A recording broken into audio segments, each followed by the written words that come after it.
Hi, this is Matt with Intergalactic Herald, just doing my weekly Star Atlas Week in Review podcast. This is podcast number 51.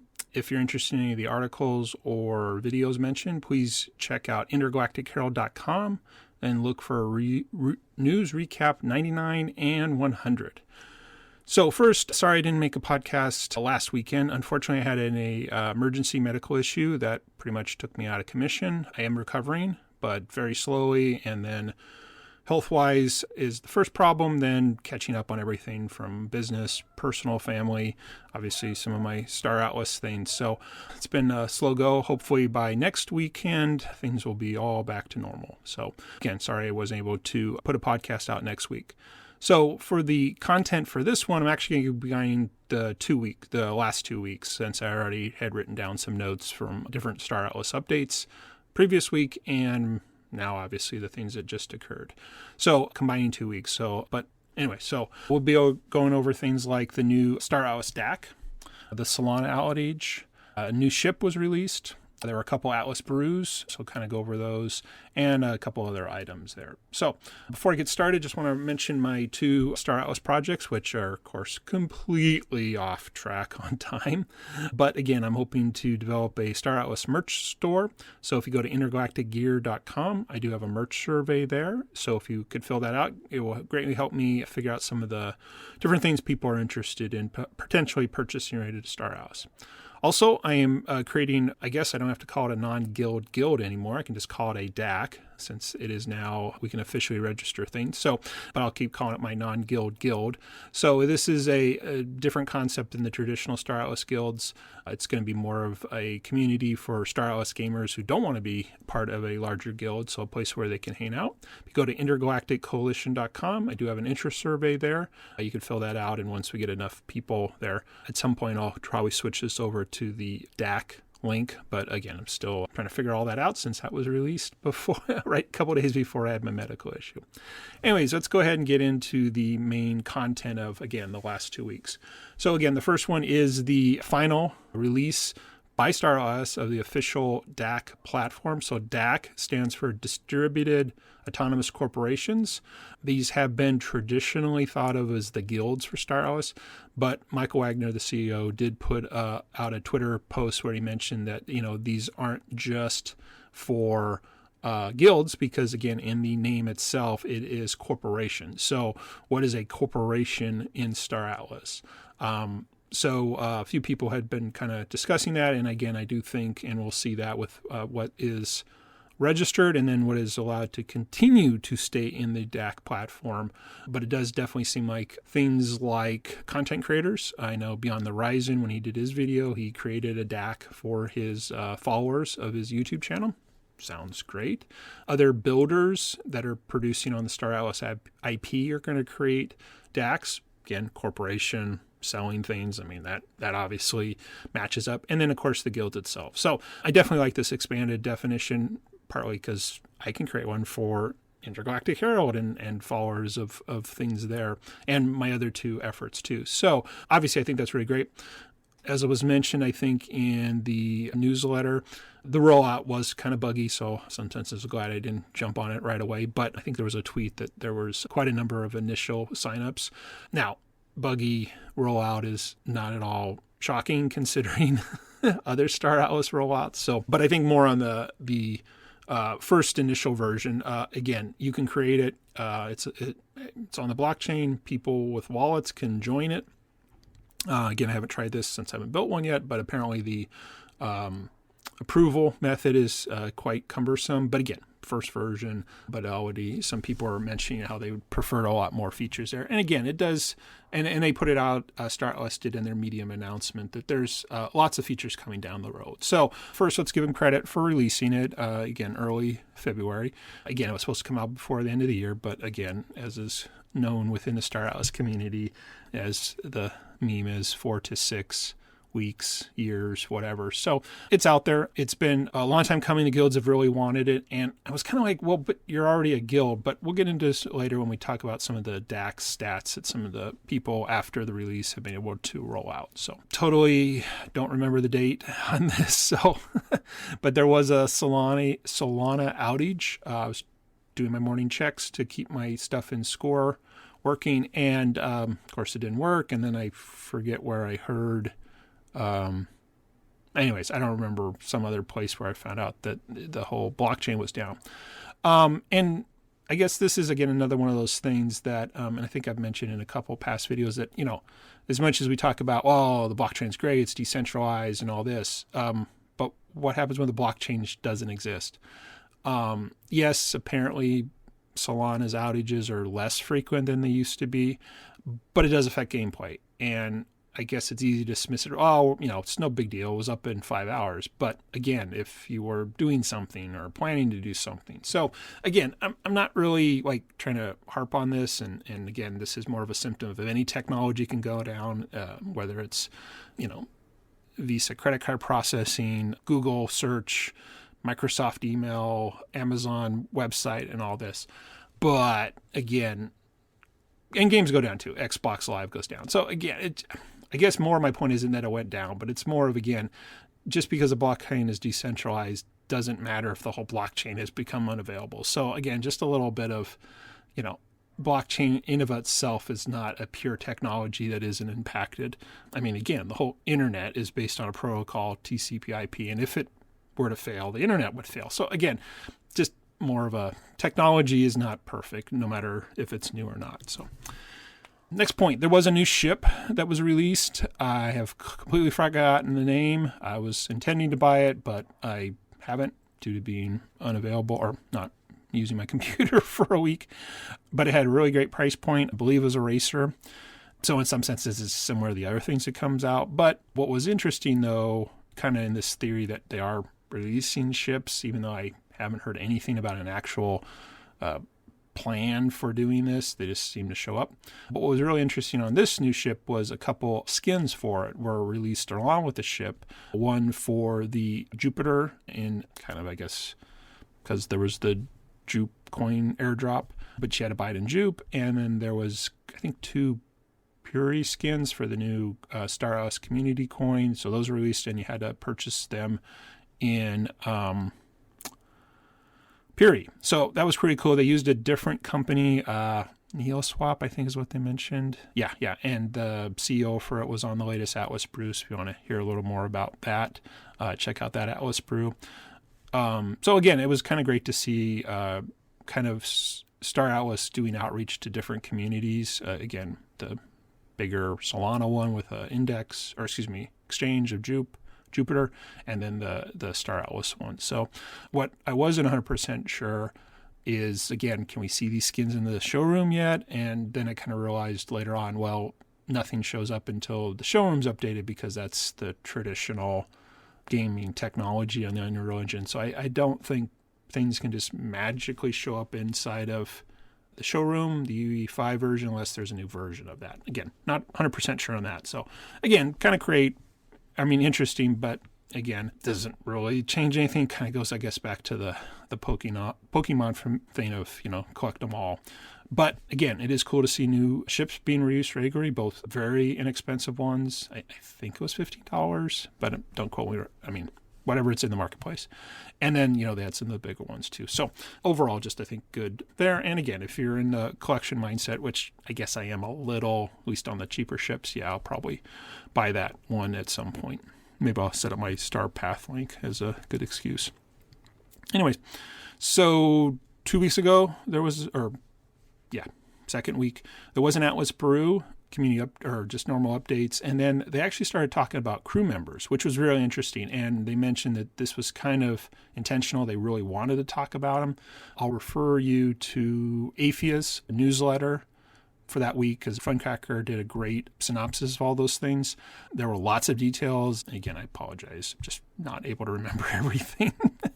Sorry, this is not one of my more in-depth analysis and rambling ones. So, but anyways, it was still cool that more information about the crew members came out. Of course, nothing about when they'll be available, but just how crew members themselves, and again, I guess they referenced some of the previous information about it, not just the most recent crew pack and the mobile app, but just that they'll have different characteristics, different ways to level them up in different aspects. Again, it was really interesting, but And they mentioned this a lot on the Atlas.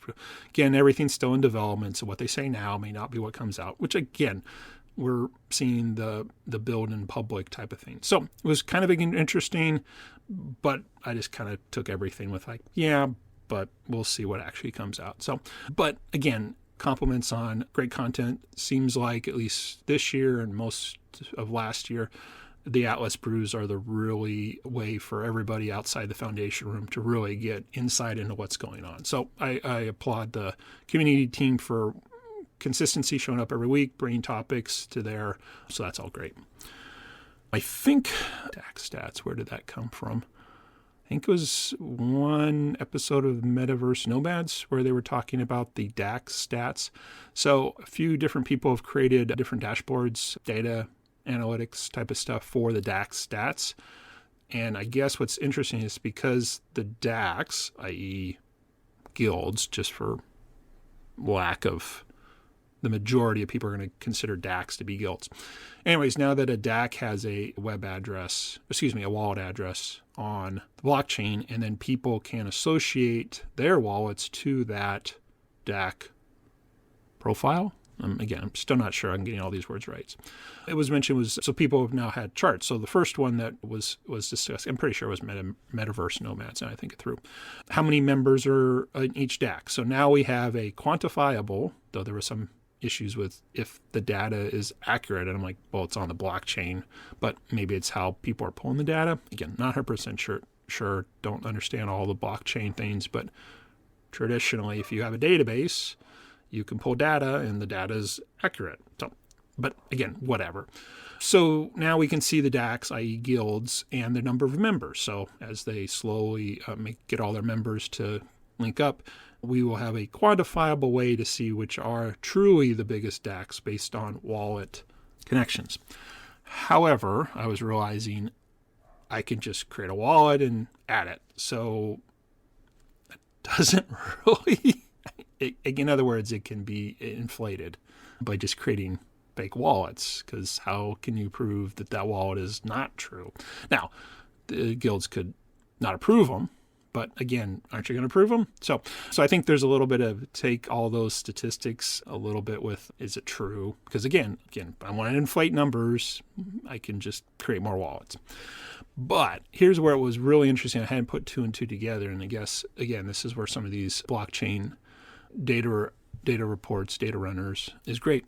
If you link a wallet to a guild, that wallet potentially has Star Atlas assets in it. Because again, it's all on the blockchain. Don't know your name, but now I know you have identified with this DAX. So you can then show fleets. Now, fleets not like in Sage Labs, but just assets in your wallet. So if someone has a wallet, they link it to the guild can say now, hey, we have this many members, and of these members, these are the total number of ships in the wallets. So this, I think, is much more interesting than just the total count of wallets, but the total amount of Star Atlas assets. Because again, it could be ships, it could be resources, it could be the posters, anything. Now that data, I think, is finally where we can start looking at the true sizes of the guilds based on their fleets. So that was the total revelation to me. So I appreciate that the Metaverse Nomads made that kind of connection, because I just hadn't at that point. So anyways, so I thought that was really cool about the DAC stats. Another topic, Beyond the Horizon released, I think it was his episode 6 of his Score versus Sage, I guess it was tutorial, but then it moved into, or actually, I guess it was first, which one gets better results. Then it moved into some tutorials of some tools. And then I think now that he's used that tool, he's able to produce a kind of final summary. And I think it was over a week, maybe 8-day period.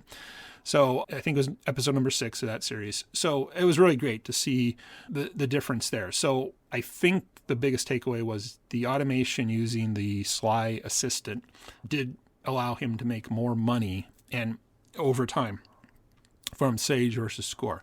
Now, what was fascinating was the money was real in the sense that I think it was like over $50 USDC. So, I mean, that's nothing to sneeze at. I mean, that's real money. You can go out to dinner with that. That's not latte money. Though I just realized in hindsight, he made more, but what would he have made in comparison? Anyways, it doesn't matter. It's a great series of videos. It proved what we kind of were expecting, that or hoping, I guess, if you spend more time in Sage Labs, or Sage, you should earn more stuff. In this case, it was Atlas, than in Score. And so it shows that, yes, it can do it. But a couple caveats to that. One, if I remember correctly, one of his earlier series when he was doing it manually, he wasn't able to make that much, or was a very small amount of actual money. But once the tool was introduced, the automation, that became better. So again, this I think is one big point it proved, is that going forward, automation is the only way to scale these up and make them actually possible. So kind of going back to some of my earlier podcasts where I was kind of talking about, why can't this just be an RTS where we just send out our little whatever creatures, if you're an Age of Empires person, and they go harvest food or mine or lumber or something like that. And so it's starting to seem more and more likely that tools are going to be what's going to go forward. Now, does the team put the tool in the game, or do we, as a community, build those tools, sell them? I don't know. But again, tools seem to be something there. The other thing that was interesting, because near the end of the video, he mentioned, Beyond the Horizon mentioned that he had used some of his airdrops to buy some more ships, and I'm pretty sure he put the newer ships into his fleets. Not 100% sure there, but sure made it sound like, again, to have these dollar amounts, need of a, quote, larger fleet. Now, I'm using the word larger because I didn't see the entire video, and even if it, to break down ship by ship and what's all that kind of stuff. He was comparing apples to apples with Score versus Sage with the same fleet. So I think it was there. But again, the fleet wasn't insignificant in size. So I have found that myself once over the last 2 years. When I got bigger ships, Score became much more. So again, nothing wrong with having to need a larger fleet, but again, putting in context that you need more and bigger ships to really accomplish some of these things. And then the last thing, and if it was there, I'll be the first to admit, was trying to catch up, so I did a lot of skimming, just listen to the beginning and listen to the end. I'm not sure Beyond the Horizon mentioned the time it took. Now, I'm sure it was less time because of the automation tool, but still time was necessary. So I'd still be curious to know that. Now, it could be, let's assume you've figured out the tool, and let's assume you've configured it. Again, one-time things. I'd be really curious what the reoccurring time commitment was, or literally, could you set it and forget about it for a week? That would be cool if that was truly the case. But again, that's more of my curiosity. So, and then the last topic, the Atlas Brew of a few days ago, was actually talking about OCT trading, which stands for over the counter. Now, I've heard of that term before within the stock market. Apparently, it also exists within crypto. So it is basically a process where a transaction or trade happens outside the traditional marketplace. Now, I guess in the stock market, this would be like, I don't know, two people selling a load of stocks at somewhere, so they knew each other. I don't understand. But it basically, for the Star Atlas environment, it was when someone was doing a transaction, like say selling a ship, where it was a person to person. Now, my first thought was, I'm not doing that, because again, I can't guarantee that I'll get the resource. I mean, this is why we have like escrow accounts for how we do selling houses and other things. This is why eBay works, because they become the third party. So I was like, why do we need this? The Star Atlas Marketplace exists. Well, first, it was cool the community team was bringing this question. I guess a lot of discussion in the Discord. Again, I wasn't checking Discord, so I don't know. But anyway, so there was a lot of things like, well, how can we make this better? So two thoughts is, well, one, any transaction could be done person to person. I mean, that's fact. If you think about it, they say, well, blockchain takes away all the middle people like banks. Well, I don't need a bank. I just need cash. Again, common currency, but still, I don't need anybody. I mean, the reason I would use a third party like for a house sale is because, well, it's a big purchase. I don't want anything to go wrong. But again, in the crypto world, I'm like, well, trust. Well, they were mentioning like people want to trade within their own guild, and I guess then you trust somebody. But again, how do you know? So to me, the market price just makes perfect sense. I just put it up there and somebody bids or not bids on it. Excuse me. It's not eBay, but likes my price, and they're basically, the marketplace is the escrow. They take the money or the asset first, and then if the other party agrees, then they handle it. So I don't know what the problem is. But one people are mentioning, well, there's lots of fees. And I'm like, okay, well, yeah. I mean, so there's fees. There's fees everywhere. I mean, sales tax is a fee. So I get people are trying to maximize the return, and fees are bad. And again, that's about all I really thought of. But I just wanted to bring up again about the fees. One of the things when I was talking to someone outside the community and mentioning I'd been in it for a couple of years, and they were asking, oh, are they going slow? Are they going fast? Anyways, again, it wasn't that long ago that we were all worried about runway. Will Star Atlas even have enough money to develop it? And again, I'm not faulting people for wanting to get around fees. I mean, fine. But those fees in the marketplace are what are going toward Star Atlas to develop the game. So they're only asking a small percentage. Again, I don't remember what it is exactly. You can decrease it by staking Atlas.